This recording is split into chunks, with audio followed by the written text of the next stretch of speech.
지난 시간에 우리는 하나님께서 요단강 언약궤가 서 있던 그 자리에서 돌 12를 가져오라 하시는 부분까지를 다뤘습니다. 자, 오늘은 거기에 대한 말씀이 이어지죠. 여호수아가 그 말씀대로 실행을 하는 장면입니다. 자, 여호수아서 4장 4절부터 9절로 갑니다. 여호수아가 시작.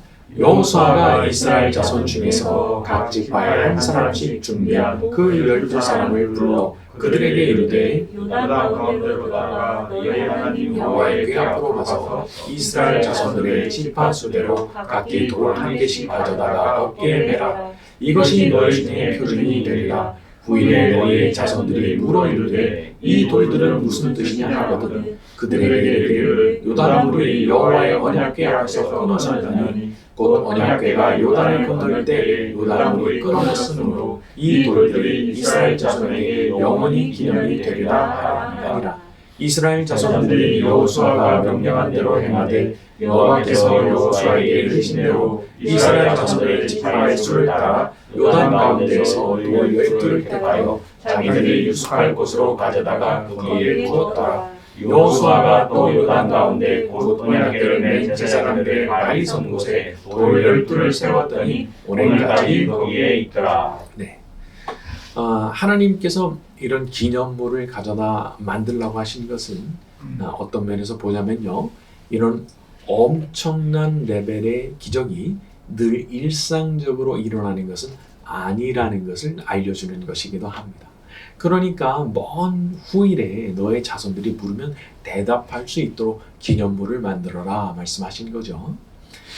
사람의 인생에도 보게 되면은 이렇게 요단강이 막 멈춰서는 것 같은 그런 수준의 기적들은 자주 일어나진 않습니다. 자, 하지만 그런 기적이 일어났다면 분명히 나는 그걸 잊지 않고 아주 소중한 기억으로 간직을 해야 되는 거죠. 그때 나를 건져주신 하나님, 그때 나를 도와주셨던 하나님을 기억하면서 살아가는 겁니다.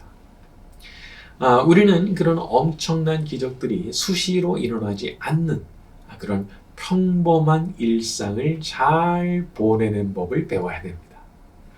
자, 지금 과거에 나한테 어느 날 일어났던 것 같은 그런 엄청난 수준의 기적 같은 은혜는 없어요.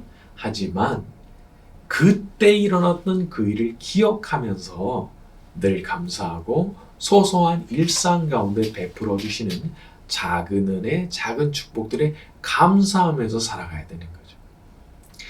어쩌면 매일같이 요단강이 갈라지는 것 같은 그런 드라마틱한 역사를 기대한다면 그것은 비현실적인 기대가 됩니다. 그러니까 실망하게 되는 거예요. 하나님께서 잘 하시지 않는 패턴인데 그걸 오해를 하고 계속 기대를 하니까. 자, 한번 엄청난 은혜가 쏟아졌다면 그 다음에는 평범한 일상으로 돌아오는 것이 그게 아주 정상적인 겁니다. 그러니까 옛날엔 그래 주셨는데 왜 지금은 안 되는 겁니까? 이렇게 말하는 것은 조금 이제 생각을 달리 하셔야 되는 거예요. 우리는 그냥 무슨 문제가 생긴 거 아니고요. 그냥 일상으로 돌아온 겁니다. 일상으로 아주 특별한 시기를 보낸 후에 일상으로 돌아온 거예요. 그래서 매일 주어지는 작은 은혜들, 작은 축복들에 아주 감사하면서 하루하루를 겸손하게 살아가는 법을 우리가 배워야 되는 거죠. 물론 때로는 아주 좀 인생에 아주 어려운 일들이 닥칠 때가 있습니다. 그러면은요, 그때는 어떻게 해야 되느냐? 그때는 또 과거의 옛날의 기억을 떠올리면서 하나님께서 그때 행해 주셨던 것 같은 그 기적을 이번에도 제게 행해 주십시오. 기도하면 되잖아요. 위기 때는 특별한 기도, 특별한 은혜가 필요하니까 그때는 그렇게 할 수 있는 거예요. 저한테도 특별한 은혜가 다시 한번 주어지게 해달라고. 우리 하나님은요, 우리를 언제나 변함없이 돌보시는 분이십니다. 그러니까 골짜기에서도 돌보시고 평지에서도 돌보시고 높은 산에서도 돌보시는 건데 다 때에 맞게, 상황에 맞게 아주 필요한 대로 은혜를 베풀어 주시는 분이시죠. 항상 그분을 믿고 평범한 하루, 평범한 일상을 감사로 잘 살아가는 저와 여러분이 되기를 바랍니다. 자, 우리 10절부터 14절로 갑니다. 또 여호와께서 시작. 또 여호와께서 여호수아에게 명령하사 백성에게 말하게 하시니 곧 모세가 여호수아에게 명령한 일이 다 마치기까지 배를 맨 제사장들이 요단 가운데 서고 백성은 속히 건넜으며 모든 백성이 건너기를 마친 후에 여호와의 괴와 제사장들이 백성의 목전에서 건넜으며 루벤 자손과 갓 자손과 므낫세 반 지파는 모세가 그들에게 이른 것 같이 무장하고 이스라엘 자손보다 앞서 건너갔으니 무장한 4만 명가량이 여호와 앞에서 건너가 싸우고 여리고 평지에 이르니라. 그날 여호와께서 모든 이스라엘의 목전에서 여호수아를 크게 하시니 그가 생존한 날 동안에 백성이 그를 두려워하기를 모세를 두려워하던 것 같이 하더라. 자, 하나님께서 어떤 사람의 그 권위를 주실 때는 그 말이 이루어지게 하시는 것을 통해서 이루시는 경우가 많아요. 그 사람의 말이 이루어지도록 만들어 주시면서 권위가 서도록 해주시는 거죠. 자, 그런 권위라고 하는 것이 왜 필요한 거냐 물어본다면 질서의 유지를 위해서 필요한 겁니다. 질서의 유지. 이 사람들이 모인 곳이 언제 아수라장이 됩니까?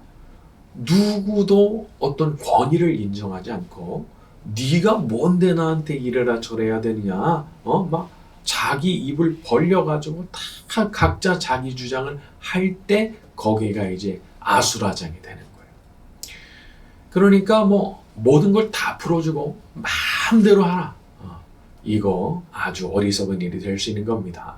이 사람의 본성 자체가 이렇게 죄에 오염된 존재이기 때문에 그냥 막 다 풀어주고 네 마음대로 하세요. 그러면요 사람이 반드시 죄악된 길로 달려갑니다. 본성이 그래요. 그래서 어떤 제어해 주는 것이 없으면은 그냥 금세 나쁜 데로 가는 게 그게 인간이더라고요. 그렇기 때문에 하나님께서 어떤 리더에게 권위를 주시고 위임받은 권위로 사람들을 잘 다스리고 제어를 해줘라 하시는 뜻이는 겁니다. 자, 그리고 이런 사람들을 제어해주고 통제해주는 그런 일에는 얼마나 지혜가 필요한지 모르겠어요. 힘이 있고 권한을 가진 분인데 이분이 지혜가 없어요. 야, 이거 어떡하죠? 힘이 있어요. 권한이 있어요. 그래서 그분이 시키면 해야 돼요. 그런데 지혜가 없네. 와, 이거 진짜 난감한 겁니다. 그렇기 때문에 우리가 이렇게 권위를 가진 분들을 위해서 기도를 안 할 수가 없는 거예요. 힘을 가졌잖아요. 힘을 가진 사람이 망치면 다 망쳐요. 그래서 기도할 수밖에 없는 거예요. 아울러 지금 여러분께서 계신 그곳이 뭔가 다른 사람한테 영향을 끼칠 수 있는 자리다 싶으시면은 어떻게 기도하셔야 되죠? 스스로 지혜를 구하셔야 됩니다. 지혜를. 여러분, 내가 잘할 수 있다. 기도하지 않고서도 잘할 수 있다. 요 생각이 모든 걸 다 망칩니다. 내가 기도하지 않고도 잘할 수 있다. 그런 생각을 가지면 기도 안 해요. 그런데 기도 안 하는 그것이 그냥 거기를 엉망으로 만드는 지름길이 돼버린다는 거죠. 그러니까 겸손하게 항상 지혜를 구해야 됩니다. 잠언 8장에 보게 되면은 잠언 8장 34절 35절인데 같이 한번 찾아가서 볼까요? 자, 누구든지 시작. 누구든지 내게 들으며 날마다 내 문 곁에 기다리며 문설주 옆에서 기다리는 자는 복이 있나니 대저 나를 얻는 자는 생명을 얻고 여호와께 은총을 얻을 것임이니라. 어느 정도로 지혜를 구해야 되는 거예요? 날마다 문 곁에 서서 기다리며 날마다 문설주 옆에서 기다리는 그런 정도로 지혜를 간구해야 된다는 거예요. 잠언에 등장하는 지혜는 하나님의 지혜이자 말씀이신 우리 예수님을 상징하는 겁니다. 지혜 그 자체이신 주님을 간절하게 기다리고 그분의 은혜를 사모하는 거예요. 그래서 늘 그 문 곁에 서서 주님 나오시기만 기다리는 거예요. 주님의 지혜를 듣고 싶어가지고 늘 거기 서 있는 거예요. 기다리고 서 있는 거예요. 그런 정도로 기다릴 때 주님께서 복을 주신다는 겁니다. 대저 나를 얻는 자는 생명을 얻고 여호와께 은총을 받을 것이다. 자, 우리가 그렇게 겸손한 마음으로 나가서 주님의 지혜를 구할 때 우리도 생명을 얻게 되고 여호와께로부터 은총을 받게 될 줄로 믿습니다. 아멘. 자, 우리 15절부터 18절로 갑니다. 여호와께서 시작. 여호와께서 여호수아에게 말씀하여 이르시되 증거궤를 맨 제사장들에게 명령하여 요단에서 올라오게 하라 하신지라. 여호수아가 제사장들에게 명령하여 이르기를 요단에서 올라오라 하매 여호와의 언약궤를 맨 제사장들이 요단 가운데서 나오며 그 발바닥으로 육지를 밟는 동시에 요단물이 본 곳으로 도로 흘러서 전과 같이 언덕에 넘쳤더라. 자, 다시 한번 이 기적을 일으킨 분이 누구시고 누가 끝까지 이 일을 행하고 계시는지를 보여주는 장면입니다. 하나님께서 강물을 막으시면 강물이 막힙니다. 언덕 위에 막 넘칠 정도로 홍수처럼 흘러내리던 물이 멈추고 막혀요. 하지만 반대로 하나님께서 힘을 풀어버리시면 그 물이 또 다시 확 쏟아져 내리는 거죠. 여러분, 그 하나님을 믿으셔야 되는 겁니다. 그러니까 그 홍수처럼 밀려드는 물을 막으실 수도 있고 흐르게도 하실 수 있는 분. 우리가 그분을 이제 믿는 거예요.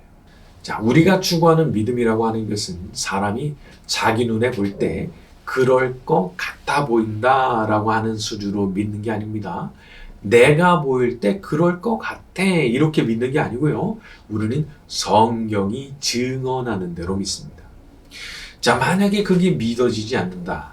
그러면 그거는 성경이 문제가 아니고요. 내가 문제인 거예요. 내가. 그래서 많은 분들이 특히 스스로는 아주 똑똑한 사람이라고 생각하는 분들이 자기가 믿음 없는 거는 생각 안 하고 성경에 대해서 의심을 던지고 오히려 진짜 믿음을 가진 분들의 생각을 막 뜯어고치려고 그러는 거예요. 이게 참 묘하더라고요. 본인이 믿음 없는 거는 생각을 못하고 진짜 믿음 있는 사람의 생각을 뜯어고치려고 그래요. 그렇게 믿는 거 광신이다. 그렇게 믿는 거 아니다. 어?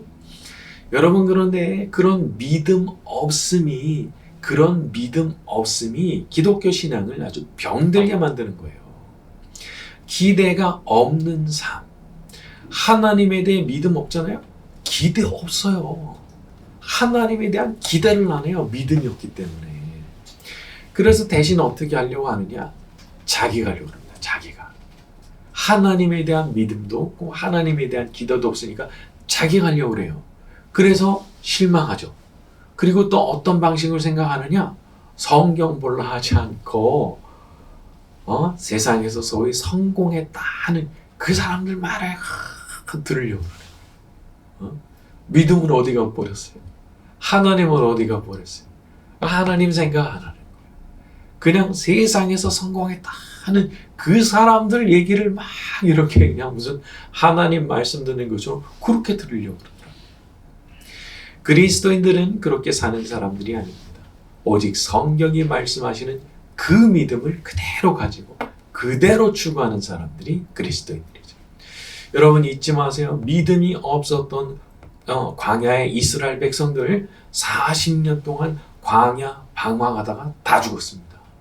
그리고 지금 여기 믿음을 가지고 있었던 이 이스라엘 백성들, 그 후손이 되는 사람들은 요단강을 진짜 건너고 있는 거예요. 무슨 차이예요? 믿음이 있느냐 없느냐의 차이예요. 믿음이 없어서 다 죽은 거예요, 거기서. 그러나 믿음이 있으니까 요단강을 건너게 되는 거예요. 이 믿음이라고 하는 것은 하나님의 약속을 실제로 수령하게 만드는 열쇠입니다. 약속해 주셨습니까? 실제로 그걸 받아야 되는 거잖아요. 받아야. 근데 그걸 받게 하는 거, 수령하게 하는 게 믿음이라는 거예요. 우리는 우리 자신을 믿는 거 아닙니다. 전능하신 하나님을 믿고 그분의 능력을 믿는 거죠. 그러니까 그분께서 주신다. 반드시 얻게 되는 거예요. 그분께서 막아주신다. 반드시 막아지게 되는 겁니다. 하나님께서 다시 흐르게 하시겠다. 다시 흐르게 되는 겁니다. 그러니까 이런 굳건한 믿음을 가지고 내가 믿음으로 하나님 앞에 기도 드릴 때 그게 약속받은 것이 내게 이루어지게 만드는, 아주 수령하게 만드는, 약속을 수령하게 만드는 그런 역할을 하게 된다는 거죠. 항상 굳건한 믿음으로 약속을 수령할 수 있는 저와 여러분이 되기를 바랍니다.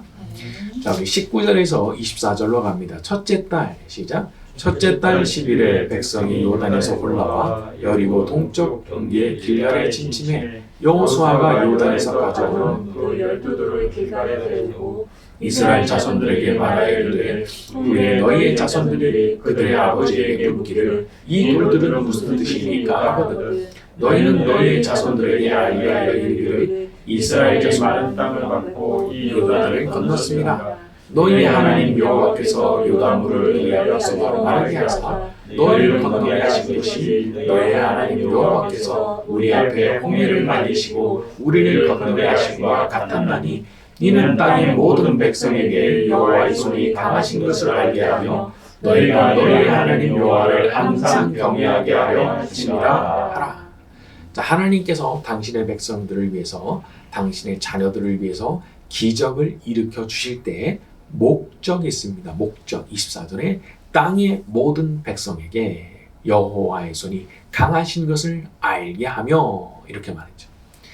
하나님께서 일으키시는 기적은 단지 나의 유익만을 위한 게 아닙니다. 하나님 스스로의 영광을 드러내시기 위한 겁니다. 자, 성경에 의하면 이 세상은 하나님께서 당신의 영광을 위해서 창조하신 세상입니다. 그러니까 하나님께서 가지고 계시는 그 무궁한 영광을 보이시기 위해서 세상을 창조하시고 펼쳐놓으신 세상이라는 거죠. 인간은 교만한 존재이기 때문에 자기가 세상의 중심이 아니라는 말을 참 견디질 못합니다. 자기가 중심이어야 되는데 하나님이 중심이라는 말에 견디질 못하는 거예요. 반감을 가지는 경우가 많죠. 하지만 사람이 스스로를 어떻게 생각하든지 간에 안 된 일이지만 세상의 중심은 하나님이신 거예요. 하나님께서 만드셨으니까 당연한 거 아니겠습니까? 근데 이거 만들어진 피조물이 자기가 주인공 되려 하는 거예요. 자기가 자꾸 영광 받으려 하는 거예요. 여러분, 하나님께 저도 하나님께 영광 돌리는 사람이 되고 싶습니다. 저의 작은 삶을 통해서도 저를 만드신 하나님께 영광을 돌리는 삶을 살고 싶습니다. 이렇게 기도해야 됩니다. 그런 기도가 어떻게 보면 나의 유익과는 별로 상관없이 보일지 모르지만 사실은 그 기도가 우리 자신에게 엄청나게 유익한 기도예요. 세상에서 잘 되고 안 되고 또 죽기도 하고 살기도 하고 흥하기도 하고 망하기도 하는 거 다 하나님 손에 있는데, 아니 절대적 주권이 하나님 손에 있는데 이런 기도를 드리면서 하나님이 기뻐하신다고 생각해 보세요. 하나님이 들으시고 기뻐하신다고 생각해 보세요. 그 하나님께서 주시고 싶은 게 얼마나 많겠어요. 사람이 좀 그런 거 있죠. 내가 얻을 게 있다 싶으면은 그 사람 비위를 얼마나 잘 맞추려고 그런지 몰라요. 그 사람 기분 좋게 해주려고. 근데 사람한테도 그렇게 하면서 높으신 하나님께 내가 못할 게 뭐 있습니까?